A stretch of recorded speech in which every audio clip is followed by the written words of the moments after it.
I see it all the time. Artists finish amazing songs, then don't release them. Why?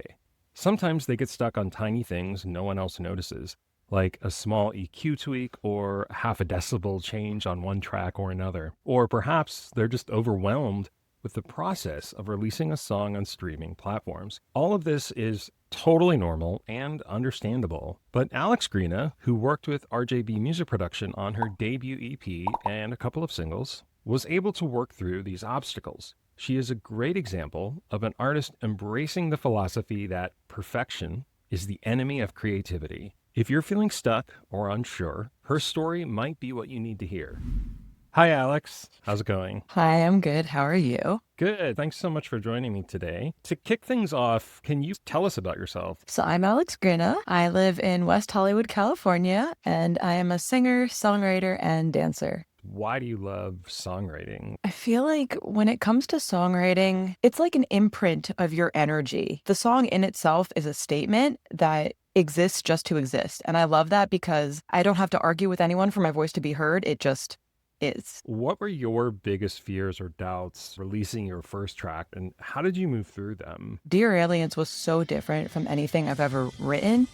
And I had to ask myself, like, do I really want to come out the gate asking the aliens to save us from our own government? So there was that aspect of it. And then from a production standpoint, throughout the process, I was very confident in the choices that we were making.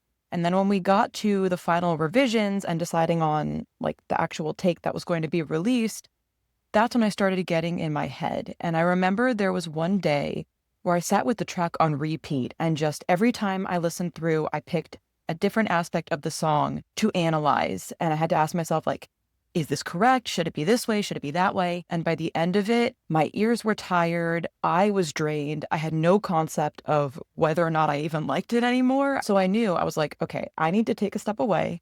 I need to sleep on it. And then when I came back to it, I went into it with fresh ears. And after I did that, I asked myself, is there any change I would make that would significantly influence the overall integrity of the track?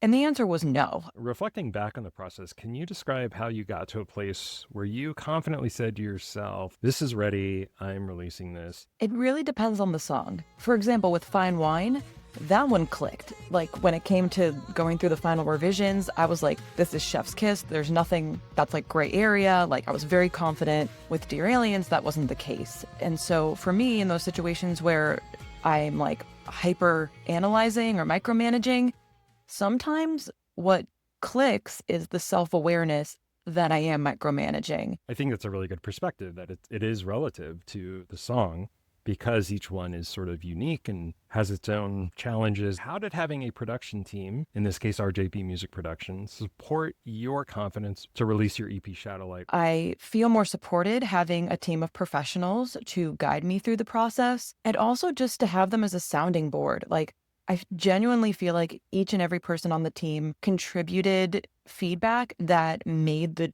project better. The project ended up greater than the sum of its parts. What did you learn from releasing music that you wish you had known earlier? Developing self-awareness and knowing when to put up boundaries with myself. That is so important throughout the process. Like, don't wait until the final stage to do that. Like, even when you're getting the first and second revisions from your producer, sit with it. Don't feel the need to reply to them right away. Let them know like you're going to take some time to let it marinate. Notice when your ears are getting tired and take a step back and be able to see things from a bird's eye view. That's really well said. What advice would you give to, a fellow musician that is perhaps nervous or hesitant about releasing their music for the first time? First off, I will say, well, what's the worst that could happen, right? If you release the track and people don't like it or people don't stream it, you can always release more music, right? It's not the end of the world.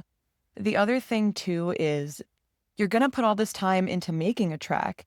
What's your intention while you're making it? Because if your intention is just to make a track and keep it to yourself and play when you're in your room and no one's around, that's great.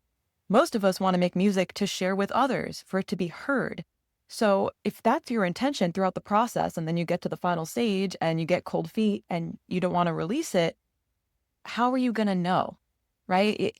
there's no room for growth if you don't push outside of your comfort zone. Thank you so much for sitting down with me and sharing some of your insights into the process and how you worked through everything from being a songwriter to somebody working with a production team to ultimately being somebody that now has music on Spotify and Apple Music. So, Alex, thank you so much. I wish Thank you well. you. Thank you for having me. It's been fun.